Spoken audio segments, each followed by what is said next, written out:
예장 합동 선거가 결국 사법으로 얼룩졌습니다. 민창기 목사 측은 선관위 결의 효력 정지와 선관위원장, 선관위 서기에 대한 직무정지 가처분소를 제기한 것입니다. 민창기 목사 측은 선관위가 민창기 목사 개인에 대한 피선거권 박탈을 주장하고 있지만 다른 한편에서는 선관위는 서울북로에 즉 민창기 목사 측의 질의에 대한 답을 해준 것뿐이라고 주장하고 있습니다. 자세한 내용 정문일침에서 나눠보며 법원 소송으로 이어진 것에 대한 문제가 없는지까지 살펴보고자 합니다. 안녕하십니까? 네. 교회 영화신문 차준택 기자 나오셨습니다. 예, 안녕하십니까? 근데 그 선거 관련에 대해 그 민창기 목사의 그 논란이 있는데요. 네. 어떻게 생각하십니까? 사실 이번 사건이 또다시 이렇게 좀 논란이 될 거라고 생각은 하지 않았었습니다. 왜냐면은 해당 논란이 워낙 거세게 일었었고 좀 양측의 의견이 첨예한 상황에서 선관위가 유권 해석을 내려줬었기 때문에 저는 이 논란이 여기에서 끝나겠다 싶었는데 어찌된 일인지 이 논란이 끊이지 않고 있어요. 그래서 다시 한번 좀 되짚어 줄 필요가 있을 것 같은데요. 해당 사건은 먼저 그 총회 선거 규정, 그러니까 개정된 선거 규정 제3장 제11조 2항에 대한 논란인데요. 바로 그 이번 선거에 있어서 동일직책 2회만 출마토록 제한한 규정입니다. 근데 여기에 단 소급하지 않는다라는 좀 불소속 원칙이 새롭게 추가가 됐어요. 근데 이런 상황에 민창기 목사는 지난 제103회와 제106회 2회를 출마했었는데 올해 다시 한번 출마를 노리고 있던 상황이었던 거죠. 그럼 과연 이거를 2회로 봐야 하느냐, 3회로 봐야 하느냐가 논란이 됐던 거예요. 2회로 봐야 된다는 의견은 소급하지 않는다는 조항 때문에 이전에 그 103회 출마했던 이력은 무산됐다, 없어졌다고 보는 거고요. 그렇기 때문에 106회 출마와 이번에 출마하면 그로 인해서 두 번 출마라고 보는 거고, 반대로 3회로 보는 측에서는 개정 이전에 이미 부총회장은 2회로 계속 한정되어 있었기 때문에 불소급 원칙의 적용을 받지 않는다라고 주장을 해왔었어요. 그래서 그런 상황에서 선관위는 그 다수결까지 가는 투표 끝에 최종적으로 제101회 총회 이후에 동일직책 2회 입후보한 후보에 대해서는 안 된다라는 사실상의 결론을 내렸습니다. 근데 이 과정에서 민창기 목사라는 개인의 이름이나 특정인을 절대 거론치는 않았어요. 하지만 사실상 민창기 목사를 지목했다고밖에 볼 수 없는데요. 결론적으로는 103회, 106회 두 번 출마한 민창기 목사는 세 번째 출마를 할 수 없는 상황이 된 거죠. 그렇다면 선거관리위원 입장은 과연 무엇일까요? 사실 선관위에서는 이거와 관련해서 공식적으로 제가 알기로 교단지에 이제 공고를 내렸습니다. 이제 후보자 공고라면서 그 가장 하단에 이거와 관련한 내용을 했거든요. 특정하게 어떤 어기에서 질의를 했고 이런 답변이다라는 것보다는 자신들이 이제 그 다수결 투표를 통해서 내렸던 결론에 대해서 사실은 명시를 했어요. 그 정도 입장일 뿐인데 문제는 뭐냐? 이후에 사실 갑자기 저희도 언론을 통해서 접한 바지만 언론에서 민창기 목사 측이 고발을 한다는 좀 그런 예고 기사들이 나오다가 나중에는 고발을 했다는 취지의 기사까지 나왔습니다. 가처분과 분한까지 제기하면서 가처분은 이거 관련하면서 그 선관위의 결의무효 소송과 그리고 또 권순웅 선관위원장과 그리고 서기에 대한 그 직무 정지를 요하는 또 그런 소송을 제기했다는 그런 보도가 나오면서 그 단이 지금 굉장히 다시 뒤숭숭해지고 있습니다. 근데 그런 과정에서 이제 보면 왜 고발했을까? 이런 이제 관점도 있지만 그 고발의 내용에 이렇게 보면 그 쟁점은 과연 무엇입니까? 사실 현재 우리가 그 고발장 자체를 보지 않고 그리고 고발을 사실 누가 했는지 사실은 잘 몰라요. 근데 추측을 할 뿐이죠. 왜냐면 언론에 따르면 민창기 목사 측이 고발을 했다고 하고요. 또 거기에서 지적한 바가 바로 뭐냐면 월권을 얘기해요. 그리고 잘못됐다. 선관위의 그 다수결이 잘못됐다. 이런 얘기를 하는데 현재 선관위는 사실은 이와 관련해서는 아직 아무런 입장을 내지 않고 있는 상황입니다. 왜냐면 저희가 파악하기로는 선관위에 아직 고발장이 정식으로 도착하지 않은 걸로 알고 있거든요. 그렇다 보니까 선관위 입장에서는 본인들이 언론 보도만 가지고는 자기들이 입장을 내거나 의견을 모을 수 없는 상황이고 정식으로 자기들의 그 고발장이라든가 이런 게 도착하면 그와 관련한 논의를 펼칠 것 같은 좀 분위기예요. 그렇기 때문에 선관위에서는 일단 이 부분에 대해서는 입장을 완전히 함구하는 중인데 그런 상황에서 저희는 사실 이 부분에 대한 내용을 언론 보도를 유추해서 사실은 해석할 수밖에 없을 것 같아요. 먼저 선관위의 그 논란의 쟁점 중에 하나가 선관위가 이번에 그 질의에 대한 답변을 하는 과정에서 소급하지 않는다라는 이 규정에 대한 부분을 토론을 하고 논의를 하고 최종적으로 투표를 통해서 결론을 내렸었거든요. 그런데 그 일각에서는 이와 관련해서 선관위가 월권을 저질렀다고 보는 거예요. 왜냐하면은 선관위는 총회 선거 관리 규정에 대한 유권 해석 권한이 없다고 주장을 하고 있는 겁니다. 그 일각에서는 유권 해석에 대해서 최종 승인권은 규정 변경 등 승인권을 갖고 있는 총회가 있기 때문에 선관위가 이를 해석해서는 안 된다고 본 거예요. 한마디로 총회가 해야 될 일을 선관위가 했다. 그렇기 때문에 사실은 선관위가 월권을 한 것이고 이 월권에 따라 이 결의는 불법이다. 이렇게 본 거죠. 자, 그럼 그거를 우리가 어떻게 봐야 되느냐? 이 부분이 있는데 저희는 사실 그러니까 제 개인적인 생각으로는 이 주장에는 동의를 할 수가 없을 것 같아요. 왜냐하면 총회에 있다는 그 이 주장 자체를 아예 부정하는 건 아니에요. 유권 해석권 자체가 총회에 있다는 권한을 부정하는 것 아닌데 그럼 총회가 무엇이냐라는 좀 얘기를 해야 될 것 같아요. 그 사실 총회는 파회한다거나 이런 게 아니라요. 총회는 기본적으로 저희는 사회라고 부릅니다. 왜? 총회가 그 매번 그 총대, 그 수천 명의 총대들이 한 자리에 매일매일 모일 수 없기 때문에 사실 총회는 한 자리에 1년 한 번에 모였다가 그리고 한 4일, 5일 정도의 논의를 거친 다음에 다시 산에 흩어지거든요. 흩어진 다음에 1년 후에 다시 모입니다. 자, 그럼 그 1년의 기간 동안 그 총회는 자신의 권한을 대리할 수 있는 기관들을 만들어놔요. 그게 바로 임원회고요. 그리고 그 이에 상비부서, 특별부서입니다. 그 중에 하나 상비부서가 바로 선거관리위원회였던 거죠. 그러면 선거관리위원회를 정확히 어떻게 규정하고 있는지를 좀 볼 필요가 있을 것 같은데요. 그 총회 규칙에서는 선거관리위원회에 대해서 총회는 임원, 기관장, 상비부장, 재판국원, 선거관리위원회, 총무, 공천위원장 등의 선거를 공정하게 관리하기 위하여 선거관리위원회를 둔다. 이렇게 되어 있어요. 자, 선거관리위원회를 누가 둔다고 했습니까? 바로 총회가 둔다고 그랬어요. 그 총회가 선거관리위원회에 대해 선거관리의 임무를 위임했다고 봐도 되는 거죠. 그러니까 총회 자기가 산해한 기간 동안 자기가 없는 기간 동안 그 총회의 업무를 너가 대신해라. 총회의 선거관리 업무를 너가 대신해라 한 거죠. 자, 그러면 선거관리는 무엇이냐가 나오는 거예요. 선거관리는 선거와 관련한 대부분의 그 역할을 다 맡는 거라고 볼 수밖에 없어요. 자, 총회가 선거에 대한 관리를 한다고 하면은 그 역할을 선거관리위원회에 줬기 때문에 선거관리위원회가 선거 관리를 하는 게 맞죠. 더군다나 이런 경우는 특정 노회에서 선거와 관련한 그 해석 의뢰해 왔어요. 질의를 해왔어요. 질의를 답변해 주는 거 역시 선거관리의 의무겠죠. 임무겠죠. 선거관리위원회가 이를 위해서 함께 논의를 펼치고 그 논의 끝에 그 투표를 하고 투표 끝에 결론을 내려서 이를 공고하는, 저는 이 모든 업무 자체를 바로 선거관리의 업무라고 본다는 거죠. 자, 이거를 단순하게 총회에서 해야 될 거를 선거관리위원회가 했으니까 이거는 무조건 월권이다라고 보는 거는 사실은 기본적으로 총회가 자기 선거관리의 임무를 그 선거관리위원회에 수임했다는 그 좀 기본적인 원칙이나 그 정체성 자체를 부정했다고 좀 볼 수밖에 없을 것 같아요. 여기에서 또 하나 또 시비를 건 부분이 뭐냐면, 선관위가 이번 결정을 하면서 선거관리위원들끼리 논의 끝에 결국 2번의 투표를 거치지 않았습니까? 투표 끝에 그 결론을 내렸었는데 이 과정 자체 역시 불법이라고 지적하는 목소리가 있는 거예요. 왜냐면 그들의 주장은 뭐냐면 후보자 최종 확정은 전체 위원 3분의 2 이상의 출석과 출석이역 과반수 찬성으로 의결한다.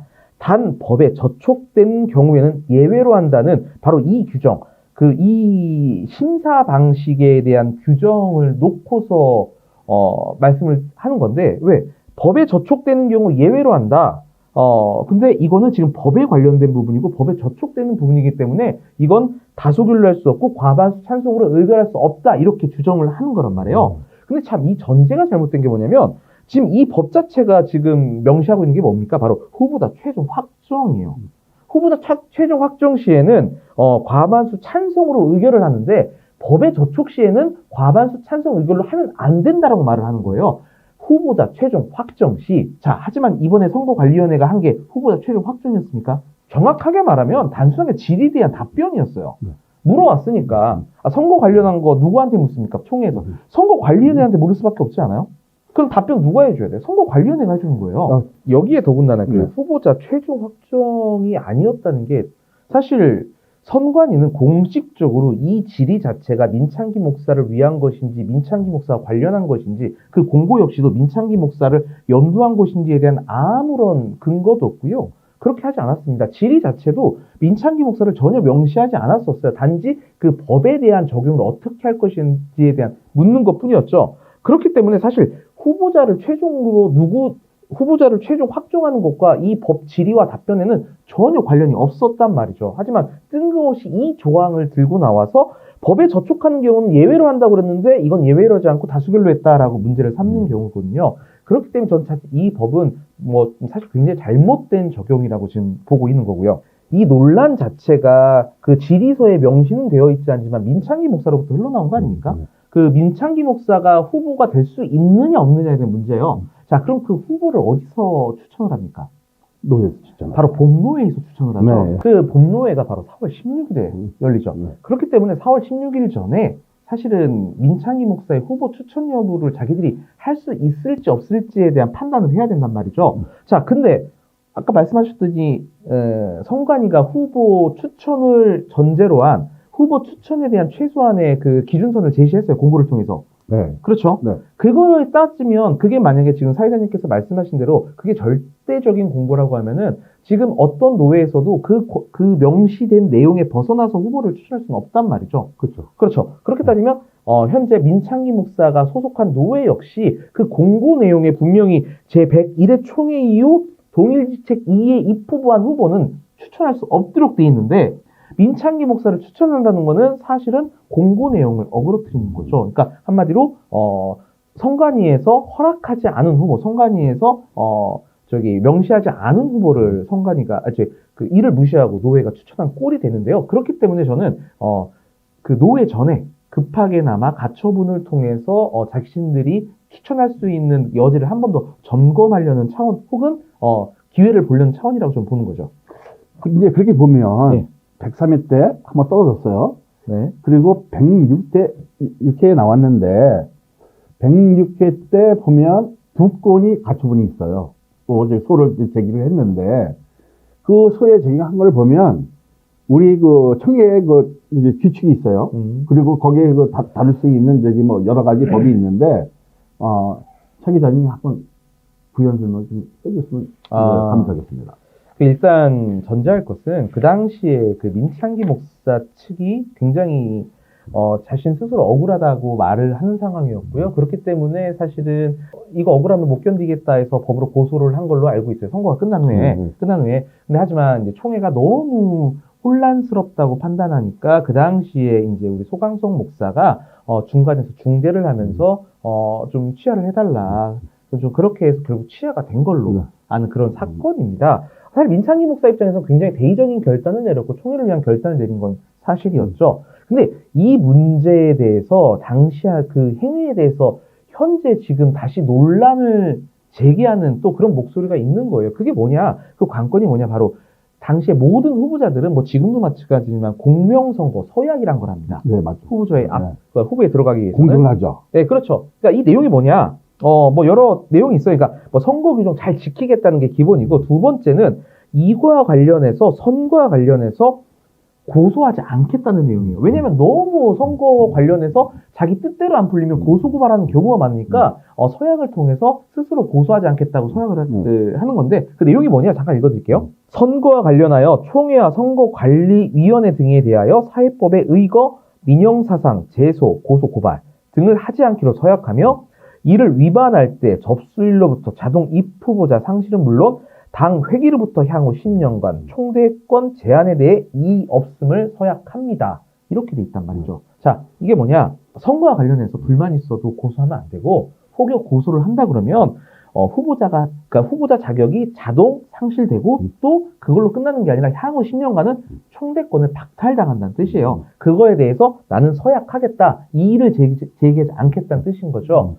그렇게 따지면 현재 민창기 목사, 그러니까 일각에서 주장하는 게 뭐냐면 민창기 목사는 이미 3년 전에 총회를 상대로 성관위원을 상대로 고소를 함으로 인해서 10년간 총대 자격이 상실됐다고 봐야 한다고 주장하는 거죠. 사실은 근데 뭐 어쩌면 이런 주장도 지금은 굉장히 그 당시는 사실 안 나왔어야 되죠. 취하를 하면서 총회가 굉장히 화합하게 마무리됐으니까. 하지만 이 문제가 자꾸 불거지고 민창기 목사에 대한 논란이 불거지다 보니까 과거에 묻어뒀던 문제를 다시 끄집어내고 있는 형국인 거예요. 근데 끄집어냈을 때 과연 이게 무시할 수만 있냐?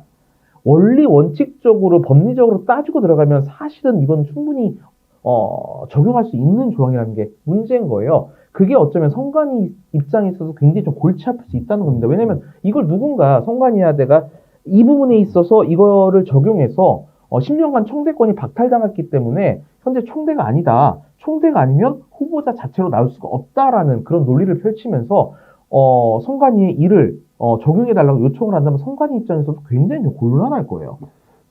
자, 그러면 이게 그 서강석 목사님 교회에서 네. 이제 그 민창기 목사님이 소를 취하하기로 했어요. 네. 예, 뭐 우리 뭐 영상도 있고 뭐 많은 기자들이 그걸 다 이제 들었다고 이제 네. 대의적으로 취하기로 네. 하셨죠. 네, 했죠.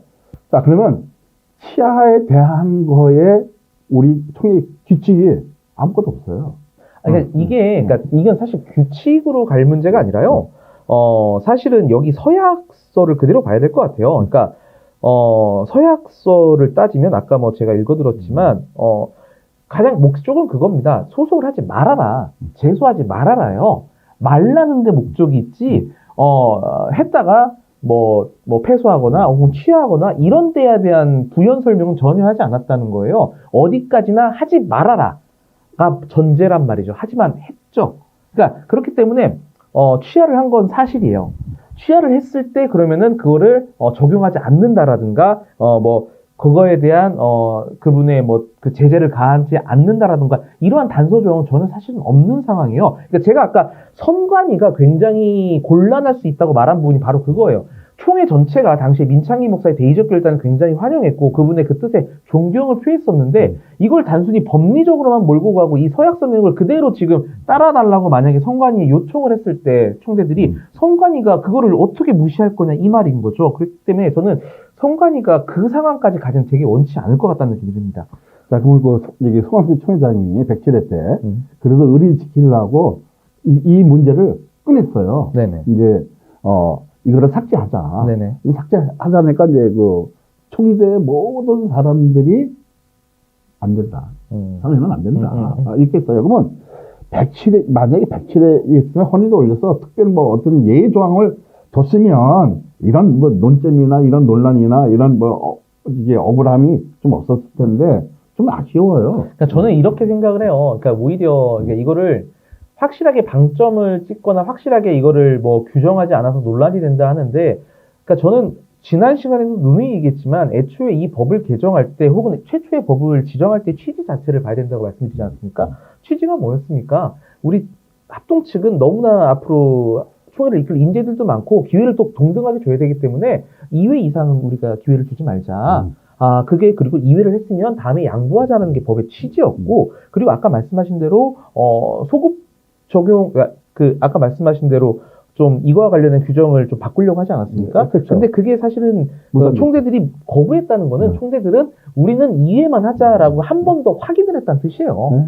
그러면 사실은 제가 그때도 말씀드렸지만 이건 어쩌면은 유권 해석의 문제가 아니라고 좀 보는 거예요. 해석의 문제가 아니라 이미 총대 해석이란 문제는 사실은 이러지 않습니까? 그 법을 제정한 취지를 잘 모르기 때문에 이후에 이거를 가지고 정확히 어떻게 해석할지를 논의하는 건데, 지금 총대들을 이 법을 활용할 수 있는, 이 법을 자신들이 이용해야 되는 총대들은 법의 취지가 무엇인지 누구보다 잘 알고 있고 심지어 한 번 더 확인까지 했단 말이죠. 그렇다고 한다고 하면 저는 사실 이 부분에 있어서는 더 이상 논란이 있어야 될 필요가 없다고 보는 겁니다. 그러니까 저기 그 민창기 목사님 이제 그 참모들이 좀 깊이 생각해서 이런 거를 가지고 좀 논의를 했다면 그럼 108회에도 어떤 헌의안이 나왔을 때 좀 안타깝다. 그러니까 저는 이게 처음에 이게 굉장히 좀 깔끔하게 끝나고 그냥 법에 만약에 예를 들어서 민창기 목사라고 좀 뭐 우리가 아직 후보자 등록 안 하신 분을 뭐 자꾸 말씀드린 건 죄송하지만 만약에 그 후보 출마를 해요. 그리고 선관위가 막 100번 양보해서 혹은 막 총대들이 무슨 변화가 일어나서 후보자 등록이 됐어요. 총대들이 가만히 있겠습니까? 안 있죠. 총대들이 지금 지난번부터 이 법을 제정해오고 법을 결의한 사람들이 총대들인데 우리가 이 법을 2회만 하라고 해서 규정했는데 너네 이렇게 하냐 이러면은 우리가 대체 이 법을 제정한 이유가 무엇이냐라고 물을 때 어떻게 대답을 할 거예요? 그러니까 이거는 사실 논란 자체가 애초에 없기 위해서 사실 선관위가 자기들도 제가 봤을 때 다수결 투표를 했다는 건 최대한 조심했다는 뜻이에요. 굉장히 지리한 사람에 대한 존중을 최대한 표한 거고요. 그렇기 때문에 그렇게 결론을 내렸다고 하면은 저는 거기서 이게 끝났어야 된다고 보는데 사실은 이게 고발이 들어간다는 내용이 더 나오고 또 일각에서 고발이 들어갔다는 소리가 나오고 이 문제가 끊이지 않으니까 결국엔 아까 말한 대로 공명선거 서약서 3년 전에 작성한 공명선거 서약서 문제를 다시 또 문제를 끄집어내는 사람들도 생겨나는 거예요. 그러면 이게 정말 바닥에 깔렸던 진짜 부유물들을 정말 긁어 부스럼 일으켜서 선관위한테 갖다 바치는 꼴이 됐는데 선관위는 그때 그거를 무시할 수 없는 상황은 이건 서로가 굉장히 지저분해지는 꼴밖에 안 되는 거란 말이죠. 차 기자님. 네. 이제 뭐 여러모로 이제 요소들이 많이 있지만 그걸 잠재울 수 있는 이거 전문의팀 네. 부탁드립니다. 이번 사건에 대해서 이는 이렇게 해석을 하는 것 같아요. 이제 고발을 했기 때문에 이번 사건이 상식보다는 법리 판단에 의해 이루어질 거다. 그렇기 때문에 이제 기대한다는 식으로 얘기를 했단 말이에요. 근데 저는 반대로 이렇게 생각합니다. 상식에 어긋나는 행위를 한 것이 과연 법리적으로 옳다는 해석을 받았을 때 그걸 어떻게 받아들일 거냐. 저는 법 위에 상식이 있다고 보지 상식 위에 법이 있다고 생각하진 않습니다. 상식을 지키지 않는 법. 저는 정말 그 말을 한 분 자체가 이 법 자체 그리고 총대들이 이해하고 있는 것 자체를 상식이라고 봤다고 저는 판단하거든요. 그러니까 저는 이것을 놓고 정말 고소 고발로 가서 사회법의 판단을 받는 것보다 총대들의 상식으로 이 상황을 판단받는 게 옳다고 생각을 합니다. 최 기자님, 예. 귀한 말씀 감사합니다. 네, 감사합니다.